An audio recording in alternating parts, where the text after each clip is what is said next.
विरोध दर्शवा, नाराजगी व्यक्त करा, तुमचा तो पूर्ण अधिकार आहे. पण हे सगळं करताना चुकीच्या गोष्टीं थ्रू हे सगळं करायची गरज नाही ना. आता ओमराजे निंबाळकरांचा साडी नेसलेला AI क्रिएटेड जो फोटो आहे तो सगळीकडे सर्क्युलेट होतो आहे आणि आपल्यापैकी बऱ्याच लोकांनी तो रिशेअर पण केला असेल, सेंड केला असेल. ठीक आहे, मी काय म्हणते, तुमचं सगळ्यांचं लाडकं नेतृत्व होतं की नाही ते, मग तुमचा अधिकार बनतो की तुम्ही त्यांच्यावरती नाराजगी व्यक्त करा. पण याचे काही सही वेज पण आहेत ना. त्यांच्या सोशल मीडिया हँडलवरती जा, तिथे कमेंट करा, त्यांना मेसेज करा, शक्य असेल तर समोर जाऊन बोला त्यांना. पण ह्या अशा गोष्टी करण्याची गरज नाही ना.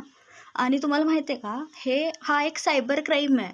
तुम्ही असं कोणाच्या फोटोसोबत छेडछाड करून असं AI जनरेटेड इमेजेस ज्या आहेत त्या तुम्ही सर्क्युलेट नाही करू शकत. जर त्यांनी याच्यावरती ॲक्शन घेतली तर तुम्हाला शिक्षा होऊ शकते.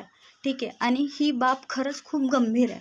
कारण ऑलरेडी या अशा गोष्टींमुळे खूप लोकांचे आयुष्य उद्ध्वस्त झालेत आणि तुम्ही या सगळ्या गोष्टी नॉर्मलाइज करताय आणि हे तुम्हाला योग्य वाटतंय.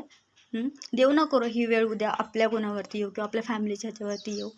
So this is not the correct way. Please समजून घ्या. आज सोशल मीडिया सगळ्यांकडे आहे. इंटरनेट एवढं स्वस्त आहे की लहान मुलांकडे, म्हाताऱ्या कुत्र्यांकडे, ज्यांचं शिक्षण नाही झालं आहे, ज्यांना नॉलेज नाही आहे, ज्यांना सही गलतचा म्हणजे फरक कळत नाही, ह्या सगळ्यांकडे आहे आज इंटरनेट, स्मार्टफोन. त्यांच्यामध्ये चुकीचा मेसेज जातो आहे, त्यांना हे नॉर्मल वाटेल. दिस इज नॉट नॉर्मल. ठीक आहे, सो प्लीज हे थांबवा.